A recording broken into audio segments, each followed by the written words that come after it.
Welcome to Beyond the Closing Table. I'm your host, Michael Martin, and I'm here to interview top producing real estate agents, top producing mortgage lenders, and business owners.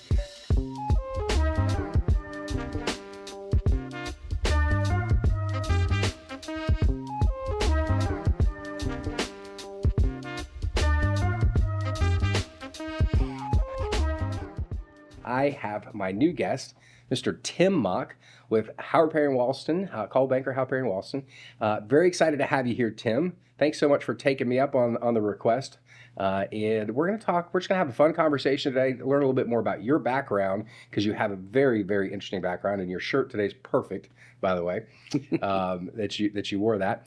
And learn a little bit like how you've become a successful real estate agent and what you've learned along the way, and maybe even talk about some of the challenges or failures that you've had as well. People love to hear about, because everyone has failures, and I think people really enjoy hearing about other people and how they overcame certain things. So let's talk first of all, just briefly, where did you grow up, and let's start there, and kind of maybe the story you were just telling me a minute ago. Well, growing up, my father was a CIA agent. I was born in Athens, Greece. Lived in Greece the first 6 years of my life. Wow. Moved to Northern Virginia. Went to elementary school, 5 years there. Then Where'd you go to elementary school, by the way? I went to Belvedere Elementary. Belvedere? Belvedere Elementary. I went to Bellevue Elementary, right there in Alexandria. Yeah. Oh, very good. Yeah. Very good. Then we moved to Istanbul, Turkey. My father was stationed at the U.S. Consulate in Istanbul. Had a great experience there. Went to Robert College Community School, international school near the historic castle, Rumeli Hisar. And all the teachers, most of the teachers were British. Okay. Great experience. And where was this again? In Istanbul, Turkey. Oh, wow. Yeah. Yep. And then back to the U.S. for high school, grades 8 through 12. Were you living back in Alexandria? In Annandale. Oh, Annandale. Actually, in Annandale. Yep. And then I was involved in the Boy Scouts. A lot of my role models were military officers. My best friend's father across the street was an Army colonel. Wow. And so I knew that I wanted to serve our country and as an officer, and pursued some Artsy scholarships, got Army and Navy. But then when I got the appointment to West Point, quite unexpected, because I was the first alternate, and then something happened and it fell into my lap. Wow. And when that came in, I knew I wanted to go to West Point with the tradition. Were you also trying to go to Naval Academy? No. Okay. No, because it was too close to home. Yeah. Right. You were in Annapolis, yeah. Yeah. So, and I thought, I prefer Army over Navy. Yeah. Still do, even more so now. I'm sure you do. But went to West Point, showed up there July 1st, 1980. First year is very difficult. I questioned my decision several times, but was not going to give up. Push forward. You're battling the upperclassmen, the dean, a lot of different things.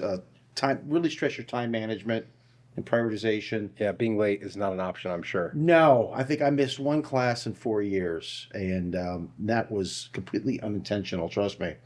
But great experience. My best friends today are my West Point classmates. Wow. And still involved. I am involved with Senator Ross here in Raleigh, or should be Congressman Ross. I have been asked to participate in her selection committee for West Point appointments the last 3 years. Wow. And that's a great honor. It's been a great honor, and I realized very quickly I would have no chance of getting in today because the bar is so high. These young men and women that are applying to the military academies are so incredibly impressive, and we are so blessed to have them want to serve our country. Amen to that. So, first couple things you said is your dad was a CIA agent. I think anybody that, I'm a big nerd when it comes to basically anything military on TV, every documentary about CIA, SEALs, Army, any of that's Rangers. I'm a nerd about. I love all that stuff, and literally I seek it out as often. My wife hates watching that stuff, so I generally she sleeps in on Saturdays, so I'll generally get up early on Saturdays and watch it or something. But and I've read a bunch of books about that stuff too. So CIA. So let's talk a little bit about that. It's pretty wild. So how was it like having a CIA? Was he a CIA agent, or what did he do? Yeah. Yeah, he was an agent. He went through training. He was recruited from the Air Force. He was in the Air Intelligence Service. They recruited him, and he went through the basic whatever training the agents have. Now, full disclosure, none of us, I have an older brother and sister, none of us knew what my father did until I turned 18. I was the youngest. So we always thought he was State Department. Yeah. He was a diplomat. Yeah. Because he always worked out of a consulate or an embassy, et cetera. So, I mean, he learned so many languages. He learned Greek, Turkish, Vietnamese, and Italian. So he was fluent in 4 languages. I don't know how he did it, but he was very good at languages. And I remember coming every day when I come home, when he come home from work, he's always reading newspapers in a foreign language because he's just gathering information. It's all about gathering intelligence, and then be able to report on that. So what did you think when you found out your dad was in the CIA? I thought it was pretty cool. Yeah. Yeah, it was awesome. So, and it made How a lot did of he tell sense. you? I think he was actually visiting me at West Point. So I was 18. Okay, so you were already in. Yeah.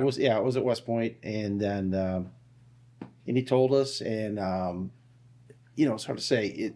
I knew he was serving his country, but I didn't know he was serving in that capacity. Wow. But it kind of made sense of someone thinking back in my childhood, because he would often have to leave in the middle of the night. Yeah, long trips and so it kind of made sense. Yeah, that's pretty wild. So you went to West Point. Tell us maybe a little bit more about your experience at West Point. You were there for 4 years, I assume. How they don't have a 5-year option like ECU did. No, you don't want to be. It's like a 4.5-year option because if you fail more than one class in your final semester, then you go to summer school, but then you've got to stay another semester, and so we have December grads. Yeah, not something that you aspire to do. No, I'm sure not at school. So you said it sounds like clearly it probably taught you a lot about discipline. Did you feel like you were pretty disciplined before that? Or did that help you a lot with regarding I discipline? wasn't as disciplined as I thought I was. Okay. My father had actually discouraged me from going to West Point because of that. I mean, when you're 17 years old, you think you knew everything. And it was an eye-opener. My facial expressions got me into a lot of trouble with the upperclassmen. Because if I thought you were a jerk, you could read it on my face, which is not a good thing when you're a plebe. Did you get to learn, obviously learn the downsides of that? Did you get to learn to correct that? I worked very hard to. Sometimes it slips away, but yeah, I mean, and it's a stressful environment. I remember when my father was in Vietnam, and I was, elementary school age. I sleptwalked the full 2 years he was there. Wow. And then stopped when he got back. Well, plebe year at West Point, I started sleepwalking again. Just because of stress? Yeah, I would wake up in bed and I'd be dressed in a uniform. No kidding. And I didn't go to bed in that uniform. Wow. And someone found me wandering the halls one night. Oh my goodness gracious. So I went to, I don't know if it's a psychiatrist, psychologist, whatever, spoke with him once. And he asked me to describe the situation, and he chatted with me and says, you know what? I think you're going to be okay. I don't think it's going to happen again. And it didn't. Wow. So I don't know what is that he said, but he fixed it. Somehow you got it worked, whatever it was. That's pretty wild. And so you graduate from West Point, and what's next for you after that? Obviously, you had to go in the Army. Yep, commissioned second lieutenant right after graduation that same day. And then I had a shortened graduation leave. It was only about 3 weeks because I had selected the branch of field artillery, and I was in the top at. What year was this? This was 1984. Okay. So then they rank you within your branch by your class rank, and I was towards the top. So I got a pretty good selection and selected the 7th Infantry Division Light at Fort Ord, Monterey, California. Okay. Wanted to go there. But Beautiful part of the world. But they had a rule says you've got to go. You want to go there, you got to be a Ranger qualified before you go. So 3 weeks after graduating from West Point, I reported to Ranger School at Fort Benning, Georgia. Wow. And if I thought, you think West Point is tough, Ranger School notches that up significantly. That was an incredibly difficult experience, but you grow so much. Yeah. In experiences like that, you learn so much about yourself. So. Sure. Give us a little bit of taste of what Ranger School was like. Well, the first night, we were in these World War II wooden barracks, and again, it was our first night there. We're gonna have our PT test in the morning, So at O Dark 30, the Ranger instructors come in. What is O Dark 30 exactly? Just any time in the it's morning? like very, very early, Yeah. the wee hours of the morning. Got it. Ranger instructors come in the building, make a lot of noise, and throw in these M80s, these hand grenade simulators. And so it's all hell breaking loose. They're overturning bunk beds and lockers, like, get outside, Rangers. And so we scrambled out there in our skivvies, and we're doing push-ups with your feet up on a tree or something. Elevated push-ups. It's just realizing that there's probably part of this audience that may not know what skivvies are. My dad always used to say that. He was in the Army too, right? So explain to everybody what a skivvy is. Well, yeah, your tighty whities, Yeah, whatever right. you're wearing as you're going out. Now, one of my Ranger buddies, he had the misfortune or the poor judgment. He was wearing these French briefs, and he attracted a lot of attention from those French briefs. He would have better off tearing those off as he went out the door. Now, I do not know what a French brief. I'm guessing it's like a banana hammock or something. Yeah. Okay. Essentially, Yeah. Okay. yes. Okay. Yes. And I was so impressed. We had some SEAL trainees in our class. I think my understanding is they go to Ranger School as part of towards the end of their experience. And these guys are incredibly impressive. Yeah. I had one next to me doing push-ups, and he looked up at the Ranger instructor and says, I hope you're comfortable up there because I can do these all day. And I'm like, God bless you. Yeah. Give him the heat, please. Because I can't do many more of these. Yeah. I mean, oh my gosh, I've read so many books, around that. There's a book called Can't Hurt Me. I don't know if you've read that by David Goggins. I have not. It is one of my favorite reads. I probably read it 3 times now. I always give a disclaimer. I don't really read books. I have people read them to me. I use Audible. But it is just such a cool book, and it explains his experience of way before going to, to trying to be in the Naval, not in the Naval Academy, but to get in the Navy and becoming a SEAL. And then he had to go through Hell Week 3 times. Wow. And it explains, all the craziness that he went through. And then he actually also went through Ranger School at some point. And then what's another more elite level is there another level that's You higher? could be Green Beret. Green Beret. Yeah. Is that not Ranger? That's different than Ranger. That's different than Okay. Ranger. Okay. Yeah. So there's I don't know why I can't think of it. There's another particular special ops unit, whatever, that he ended up trying to get into. He actually did. Delta Force. That's what he tried to get in Delta. Yeah. Yeah. And he messed up the very last thing to get it. I just wanted to take a quick second and say thank you so much for watching our podcast so far. If you'd do me a huge favor before you forget about it, to like, subscribe, and if you would, just leave a quick comment about what you think of the podcast. And if you want to share it with your friends, I'd love that too. Thanks again so much. We'll finish up right now. So you became a Ranger. What and explain to everybody, what does that mean for versus a non-Ranger? What does a Ranger mean? Well, obviously, if you wear that Ranger Tabby uniform, that you get a lot of respect from officers, soldiers, because they know that you endured a very tough experience. But you as Rangers, you have different missions than other people, I assume. Well, no, I mean, being a field artilleryman, the mission and are automatically airborne if you're a Ranger? No, I'd gone to airborne school as a cadet at West Point. Okay, so it's a different so class. It's also at Fort Benning. Okay. Or Fort Moore, as they call it now. Different training, but you actually, if you are airborne qualified at Ranger School, you will jump. You will do jumps. Yep. I did a couple jumps out of a helicopter, a couple out of airplanes. So you get. What do you think of that experience?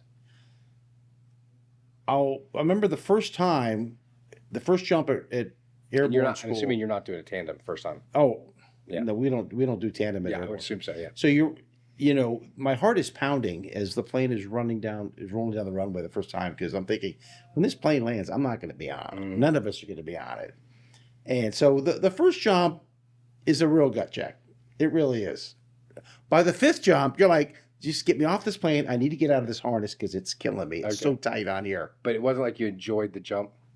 Oh, not the first one. No, certainly not the first one. But I think like the third one, I was the first one on my stick. I was going to be the next one leading the next folks out off the plane. So we're circling around. I shuffled to the door, and I'm looking down, and you're at 2,000 feet.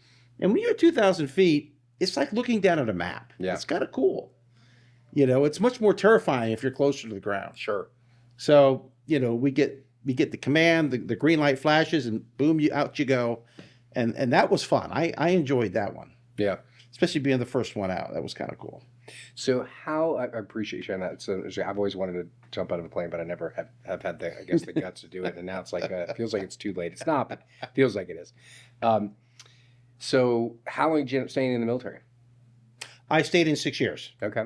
Stayed in 6 years. I had my 3 years at Fort Ord. I went to the Officer Advanced course, or now they call the Career course, back at Fort Sill, Oklahoma. And then for my last assignment, I selected to go to on a unaccompanied tour to an artillery group in Turkey. Because at that point, I was thinking I'm probably going to get out. They're in the Army were talking about slowing down. We were very close to the Cold War ending. While I was in Turkey, the Berlin So Wall. this is early 90s? Yeah, this is 89. The 89, Berlin Wall came down when I was in Turkey. They said promotion rates are going to come to a grinding halt. Figure now's a pretty good time to get out. So I figured if I'm going to, let me do a 1 year assignment. And that way I get out earlier. So left my wife and my one daughter there. About 5 months into my tour, my wife had another baby. And I met her about a month later when I took my leave. But our base was just outside of Istanbul, Turkey, co-located with a Turkish army base. And I was the adjutant, or the S1. I was the liaison with the consulate. Mm-hmm. My father had been stationed at the consulate maybe 6 to 12 months earlier. Oh, wow. So when I go into the weekly meetings, most of the folks around the table knew my father well, which is pretty neat. Yeah. And at the time, my father was then in Rome, Italy. He was the CIA station chief at the time in Rome. Wow. So great experience. I think the highlight of my year in Turkey was Go ahead. I'm sorry. I was the personal escort for the Dallas Cowboy cheerleaders for 1 week. Where Now, was that? In Dallas or somewhere? They were... No, in Turkey. when there you go. I accompanied them as they went to each of our detachments to put on a show. Wow. It was an amazing experience. My wife was not very happy. She was 7 months pregnant back in New Jersey. Not very happy with me, but it was a great experience. That's funny. You mentioned your dad was a station chief. Station chief's kind of like the head person in that particular area, right? Correct. For CIA. Yeah. Correct. Cool. So you get out of the military, you get out of the Army, and then what? I interviewed with several companies. There's headhunters that deal specifically with military academy graduates, military officers, and they get several Probably interviews. fairly easy to place you in a job. Yeah, I mean, I didn't want to. I didn't. Sales did not appeal to me for some reason. So I went to something I was familiar with from high school, and that was fast food, because I'd worked at Roy Rogers flipping burgers in high school, and so I got hired by the colonel. Went to go work for Colonel Sanders, KFC, New York City market. Was a district manager originally with 5 restaurants in Queens. It grew to 7.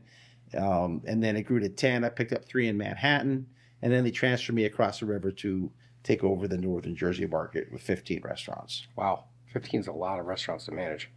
So your job there is to make sure these things are profitable and hitting numbers and stuff. I'm recruiting the managers. I'm inspecting the stores.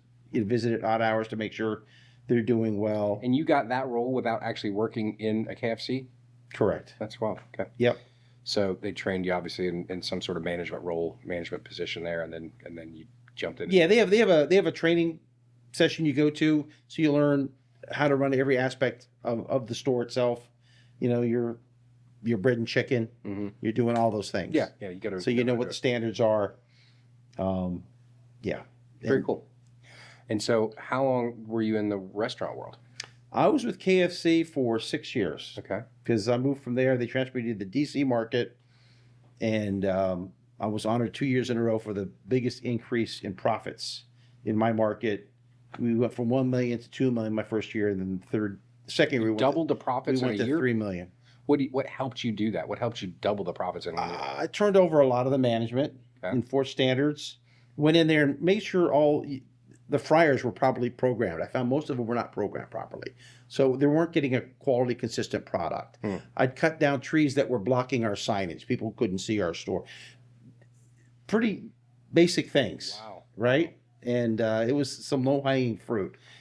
So you just said twice, you've said this in the last few minutes, and it's a topic that I'm diving into personally.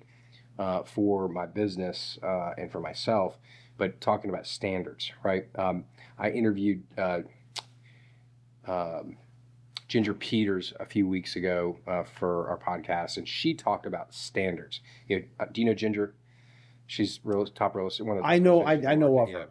she's at Keller Williams Preferred in Briar Creek, and she's now the OP, or the operating partner there. And so she's talked about how she observed for about 6 months, and then she started in implementing standards for their office and also her team. I was just watching an interview yesterday and this morning. There's a coach, and I'm totally not going to remember his name all of a sudden, but he wrote a book called. He's a business coach, but he was a financial advisor. I found out through it with Northwestern Mutual and did very well through them.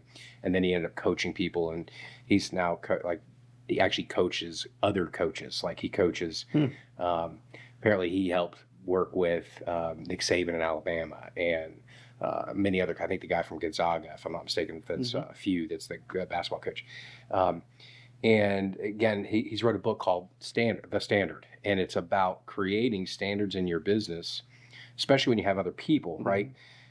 So that everyone understands what the standard is, and you realize you have to agree to the standard, right, or not. If you don't agree to it, well, this isn't a place for you. Yep. If you do agree to it, then it becomes glaringly obvious, if you're not hitting the standard, right? Because there's got to be measurables around that. And it sounds like you were literally doing the same stuff way back then. And franchises, I think, they have to have standards because they want every restaurant to be the same in every location, right? Yes.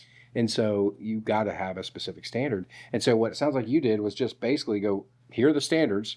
We're not meeting them. Let's get there. And then became way more profitable. Yep. Yep. And you need to get some new people in there, because a lot of the folks, if they've been there a long time, have been doing things the wrong way, They get lazy, or if you're not supervising them, they're going to go back to their old ways. yeah, sure. So I probably turned over 2/3 of the managers. Yeah.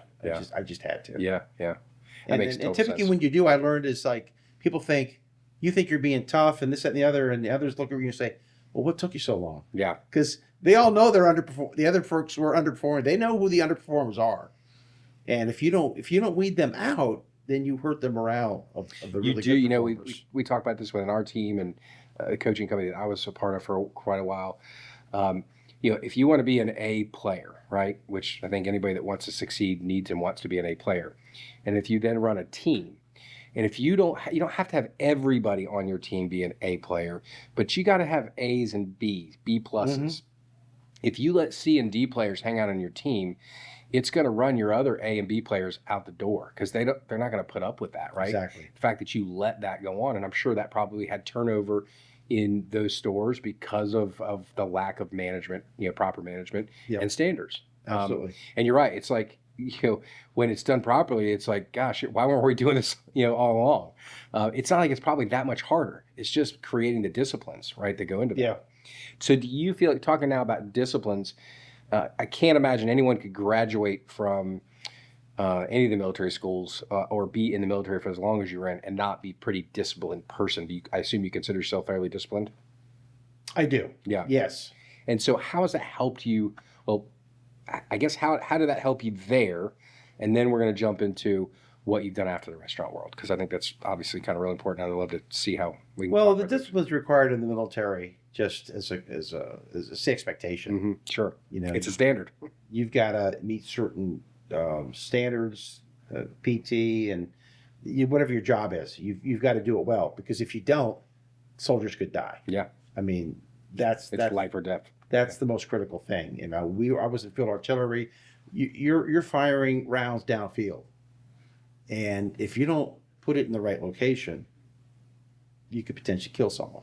Sure. So it's important. Someone that you're not intending to kill. Exactly. Obviously, you're intending to kill. Exactly. I mean, I served in peacetime, so we weren't intending to kill anybody. Got it. Okay. So it's making sure it's preventing accidents. Sure. You're putting steel on the target you intended to put it on, and trying to keep your soldiers safe while doing that training, and that can be a challenge too. Yeah, I can assume so. So after KFC, then what? I was recruited from KFC. I was currently at their corporate headquarters for a couple of years as a project manager.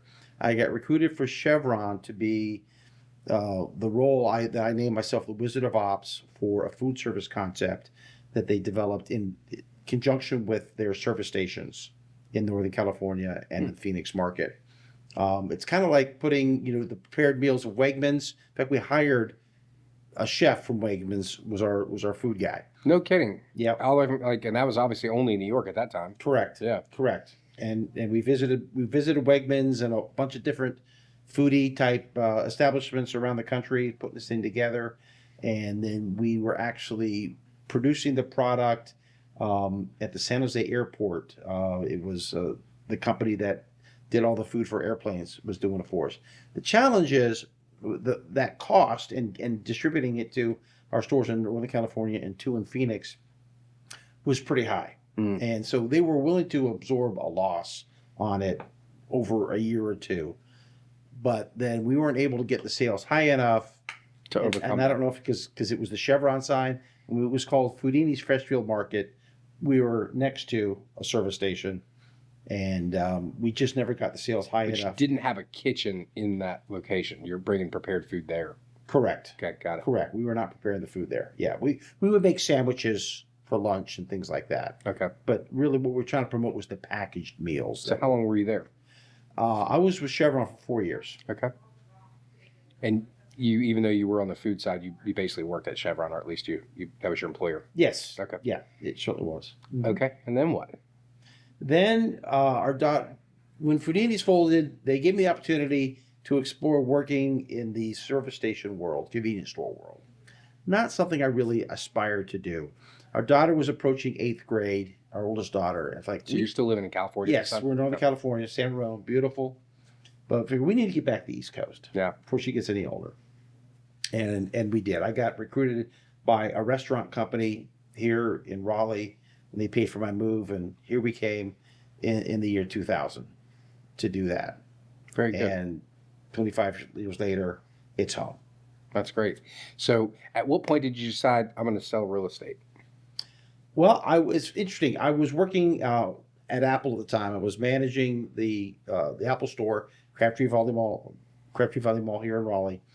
And during that time, we went through the Great Recession, and you never would have known in the Apple store that there was a recession going on because we rolled out. We were getting new models of the iPhone. We rolled out the iPad. Our sales were going up 20-30% a year. It was incredible. And I had the opportunity at that point to invest in some real estate. And I think I had three rental properties I bought. You were the manager of that store? Yes, I was the senior manager. Yeah, so senior. I was not. I reported to the head guy Okay, got it. of that. Just out of curiosity, in that role, did you get like stock options or anything like that? Yes, Okay. So yes. is that what helped you get into investing in real estate? It helped me buy the house that I bought right after I got my real estate license. Okay. Now, and the house has tripled in value, but look at what Apple stock has done. If I had just held on to that stock, I think I would have been better off. But hindsight's 20/20. Yeah. You never know what a stock's going to do in 20, 30 years. So I'd be in my lunch hour breaks. I'd be on the computer in the office at Apple looking at real estate. And my agent would send me properties to look at and everything. And I really enjoyed that. I enjoyed the house hunting, the investment perspective, etc. And then when I left Apple, I mean, I loved Apple. I loved the people, but wasn't crazy about working in a mall. And wanted to get a job that I could potentially do for the rest of my life as long as I wanted to, where you're not influenced. I left Chevron. They went through a downsizing. I've been through 2 or 3 corporate downsizings in my career. And wanted a job where, obviously, you're never immune from the economy, but you are successful or not based on what you do yourself. Mm-hmm. And then I decided to get in real estate. My wife actually encouraged me to get in real estate. Got my license, had 0 income, realized I probably should have taken a home equity loan before, while I worked at Apple. And what year was this roughly you got your license? 2014. Okay. August of 2014. Wow, okay. Yep. So you'd gotten through most of the craziness of the first, the major recession we had. Yeah, it was bouncing back, certainly. Yeah, 14 was definitely, we were probably getting pretty close to being done with it at that point. Like it lasted quite a while, right? I mean, I've been in the mortgage space now since 2002, so 23 years. And 2000, I guess I felt the first pinch of that recession in 2007 because the company I was working for at the time, I had just been there for over a year. It was a company called Home Bank Mortgage out of Atlanta. And it's the first and only time I've ever had a salary, and plus a bonus structure, right, based on profitability. But I managed like 20 plus loan officers, and our company, filed bankruptcy in August of 2007. And so that's certainly when I felt the first pinch of it, right? And then it just, 2008 was obviously significantly worse. And then I felt like, weirdly, 2011 was my worst year I've ever had in the industry. I made less money in 2011 than I did my first year in the business. Wow. I had a pretty good first year, but it was not a great ninth year. And so, by 2014, I feel like we were definitely kind of on the move, heading upward for sure. And so it was probably still a good time to get in the real estate Yeah, business. I mean, I remember I bought the property I bought in 2014, had to pay cash because I had no income. And it was a 1,300 square foot ranch off South Main Street in Wake Forest. Is this your primary or is this an investment? This is an investment. Okay.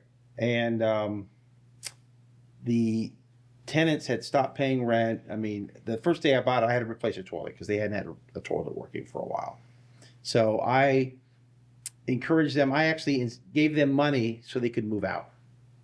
So, because I needed to gut the place. You basically did the cash for keys thing. Yeah, because I had to gut it. It was a dump. Yeah. It was built in '98, so it wasn't that old, but it just hadn't been It was built as a rental property. Yeah. So I had a lot of time on my hands being a new realtor. So I essentially spent most of my next 6 months there doing all the renovations, new kitchen cabinets and bathrooms, and you did all that yourself? I paid someone to sand and paint the interior, but I did everything else myself. And did you know how to do that, or were you learning how to do that? I learned. YouTube's a wonderful thing. Sure. And I learned a heck of a lot. So that was a very unique. I mean, I was laying hardwood floors and tile floors. Did you sitting there by yourself the whole time, or did you hire somebody to help you? Pretty much by myself most of the time. 12-hour days. Yeah. Wow. Yeah. You get some good progress though some days. I'm sure. I felt good about it. But the nice thing about doing that is you can see at the end of the day you can see your results. You can see what you've accomplished. Whereas in real estate sometimes you work a long time, especially as a new agent, and you have very little to show for it because you have to nurture those relationships. They take time. So there's something rewarding about going in there, making progress in a house in one day, and you can see what you've achieved. Yeah, there is definitely. It's funny. I've cut enough grasses, enough yards, I should say, from the time I was 14 to the time I was 18 or whatever. And we had a business where, a little neighborhood business where we cut a bunch of yards in the neighborhood and shoveled snow. Although I lived in Northern Virginia, we didn't have that much snow, but when we had it, we were out there making money, right? And so I had, I've had a lawnmower and other stuff in different houses that I've had, but we had a neighborhood we lived in, especially 2006 and 7, and my wife would actually cut the grass. I was cutting the grass most of the time, but Tanya, she just loved to cut the grass. She loves that whole like seeing that your job is being done right then. It's funny. She used to give me a hard time because she was pregnant at the time, 2008, and she would be cutting grass, and she'd be like, the neighbors probably think you're like the worst guy ever, and it's like not that I wanted to do it, but she literally wanted to do it. So I'm like, you can have at it, go for it. But there's definitely something about that, right? Being able to see your work done, and your business and my business, that's definitely not always the case. I was actually just watching this podcast. The same guy I was just talking to you about, hopefully I'll think of his name in a minute, that wrote the Standard.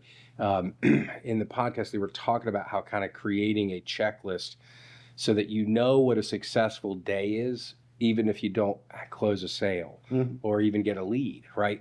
So if you've done these things and you have to figure out what that is for yourself, it may be make number of calls. It may have a number of meetings. It may be certain outreach that you're doing, but having those different things, and that way, at the end of the day, you've done what you could do, right? Whether you got to lead that way, but you're putting in the work that's going to show up down the road. Sure. He told a really interesting story, and I'm going to do my best not to mess this up, but he was coaching someone. I want to say it was maybe an Alabama lineman or something, or maybe linebacker or something, and the guy was doing squats, and he goes, these squats that you're doing right now are going to manufacture a tackle or a sack, in 6 months. And it's pretty, he goes, when I told the guy that, I'd seen him do the reps before and he was doing a fine job, but he goes, the moment I told him that, his eyes got crazy. He got really excited thinking about the sack or whatever he'd be getting, because he was doing that exercise right then. And ultimately, right, that's how we have our success, is doing the things you got to do, because there'll be times, you've told me when you came in here, right, you have more business than you wish you had. Like, you actually are so busy, which is a wonderful problem, but it's still a problem. Yes. And so better to have that problem than like wishing clients would call you. Absolutely. Okay, so you got into real estate. Tell me a little bit about, we probably got 10 or 15 minutes here. Tell me like a little bit about like what, you've had a lot of success, and I feel like we got to make sure we definitely hone on this. How many buy-side transactions, or actually how many total transactions did you have last year? I had 34 transactions. 34 transactions, and you are a solo agent. You do not have any transaction coordinators or anything. The other thing I know about you is the service level that you give your clients is beyond probably almost any agent I know. Like, what you do for their houses, and what you basically become their handyman. And I don't think you're getting paid extra to do that, right? You're not charging them for that. It's just to help them get the household. No wonder these people are calling you, because they're like, I just have to tell him that we're going to sell it, and he's going to do all the stuff. But let's talk about how you've had success, and how long did it take you to feel like you had success in real estate?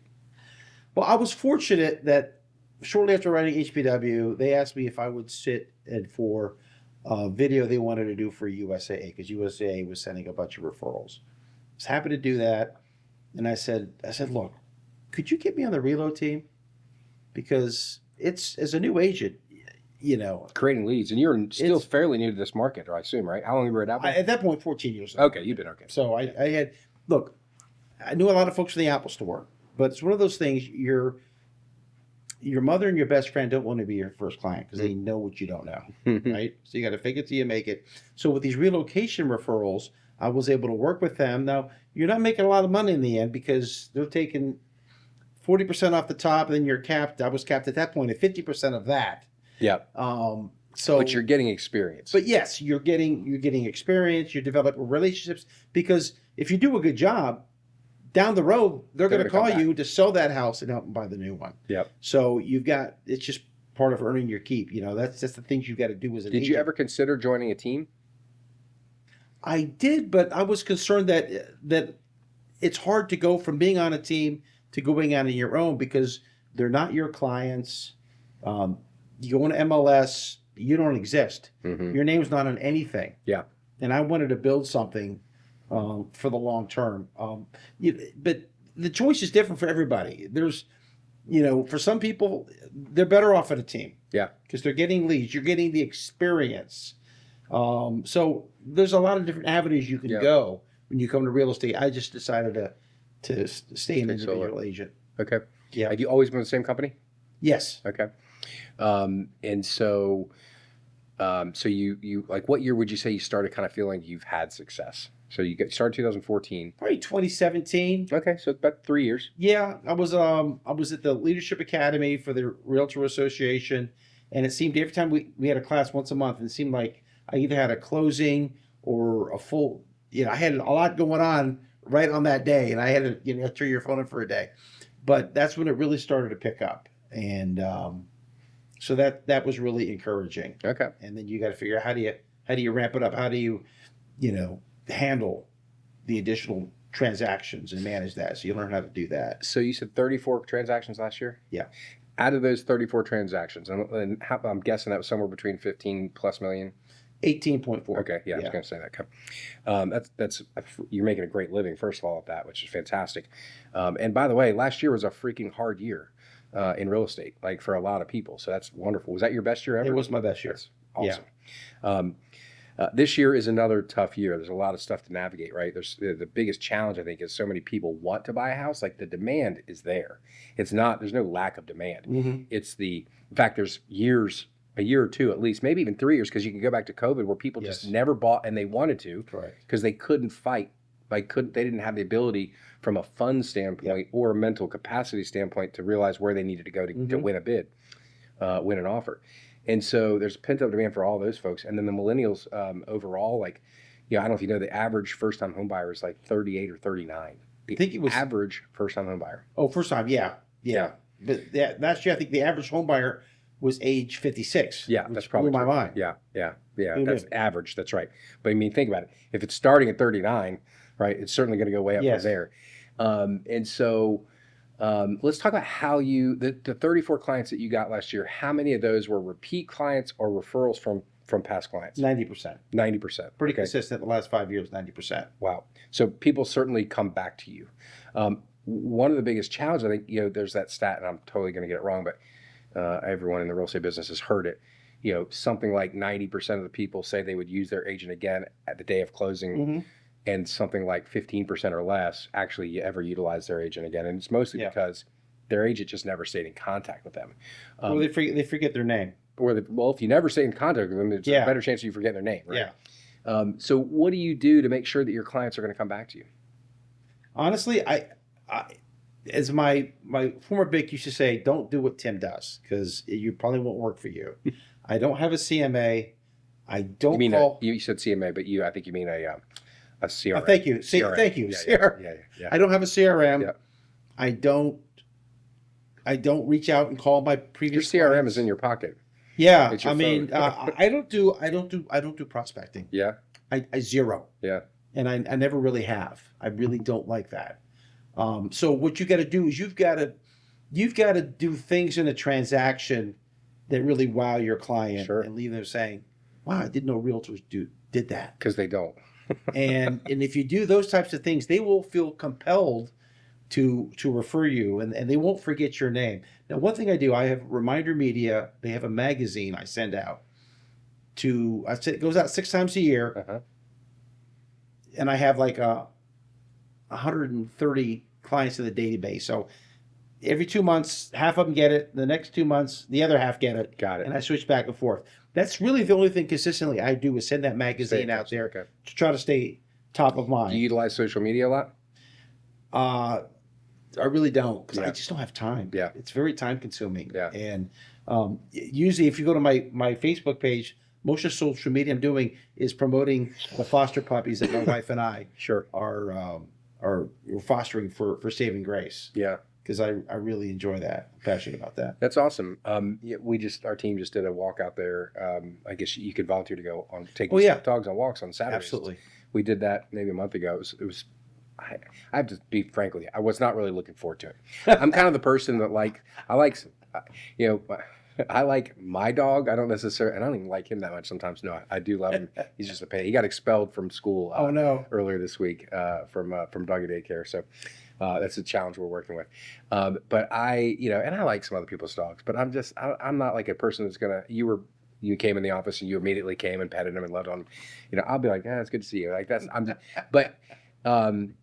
same way with kids. Like I love my kid. And I think other kids are okay. There's a few kids I really like, but outside of that, it's mostly I love her. The Saving Grace is an amazing organization. It sounds like you're pretty involved with them. It's great. So you guys foster and keep dogs, and then obviously until they find homes. But I would say I actually was not really looking forward to that walk, and I had this poor dog. He did not want to walk. And I'm generally pretty good with dogs. I do connect with him. And this dog was he didn't want, I had to pick him up for the first 10, maybe 5-10 minutes. And finally we got to the trail and finally got him to walk well. And we had the whole team had a great time. It was a lot of fun. Good. I would definitely do that again. The fostering thing, I think I'd like to do that. I think I have the same fear that some other people do, which is, getting too attached to a dog with that situation. 2 of our dogs we have now were the first 2 foster puppies. Yeah. You don't have a chance with puppies. Yeah. I know. So Forget you about get it. the older ones. Yeah, maybe so. Very good. Yeah. So So it sounds like you wouldn't necessarily write a book on how to culture or how to farm your clients and how to stay in touch with them and how No, to do all those things. not at But all. yet you've had this great success. It sounds like there's lots of different ways to skin a cat, as they say. And although I don't know who would ever skin a cat, but there's lots of ways to do it. But the interesting thing is, I think you do it just by outworking most people. And you're one of those people, Tim. We don't talk that often, but when we talk, every single time I talk to you, you are beyond busy. Like you're generous with your time to have a conversation with me, and we have a good conversation usually every time. But you're always beyond busy. Do you want that? Do you what are you like? What is the absolute pinnacle of success for you in business in real estate? Well, I love serving people and exceeding their expectations. Like I had a listing went under contract Sunday. I had a buyer go under contract Monday, and last night I had um, a client. He's actually a Naval Academy graduate Oh wow! and former Navy football player. Him and his wife went under contract last night. So Um, 3 contracts this week already. Wow. yeah, so I enjoy that. But I'll tell you, I'm doing something this afternoon that probably brings me the most joy. And um, I have a client who was they rented a house, one of my rental properties from me, and they moved here from South Carolina to be near his mother who has ALS, and that is a brutal disease. And then, in fact, they just closed on a house in Wendell last week, using me as their agent. Hmm. But I was talking to him in December, and he says, "Yeah, I've been working at my mom's house." So I didn't even put two. It's the house he grew up in. It's a mile from here, Wow. and it fell into disrepair with his mother's illness and everything. And he said, "Tim, I think I'm just someone offered me $95,000. I may just take it." I'm like, "Time out. Let me go see the thing." Mm-hmm. He had been cleaning it out, doing a ton of work. The house you couldn't see from the street. Everything was overgrown. The vegetation, a lot of things going on there. There had been feral cats in the house in the backyard, la di da, Yeah. and it was pretty much a disaster. So we filled 2 dumpsters up, and I told him, if you allow me to list the house, I want to donate my entire commission to ALS research through Wow. Team Drea, which is a nonprofit that is supported by HPW Foundation with my company. And so I ended up listing it 3 weeks ago for 300,000. It sold for 325 cash, closed in 2 weeks. My commission was like 76.50. And HPW told me when they heard of what I wanted to do, they said, "Well, we're going to donate our commission." They got Coldwell Banker to waive the 6% franchise fee, and they're throwing another $2,000. So this afternoon, I'm going to be presenting a check to Team Drea for $11,650. Wow, that's fantastic. And I can do that because of the success I have. I mean, if I was a new agent, I need that commission. Yeah, sure. Right? But I get a lot more joy and satisfaction out of giving back to the community and presenting this check. And that to me, I can't get nothing I do can get me more satisfaction than doing that. Wow. Quite frankly. Wow, that says a lot about you and your character. Um, there's no doubt it's a horrible, horrible disease, and this, as there are so many. But for you to do that for him, and I can't imagine the amount of man hours you've also probably put into that transaction, and the fact that he was going to sell it for 99,000 or 95,000 or whatever you said, and you end up getting him three something, three. You said 340 or 325. 325. Yeah. Yep. That's a big, big difference for sure. Did you guys do a lot of work to the house after cleaning it out? No, because it's a complete gut. Oh my gosh! Wow. It's a complete gut, but it's in a great neighborhood. That's why it had cash buyers and investors coming to buy it. Yeah. There's nothing salvageable in that Wow, house. that's amazing.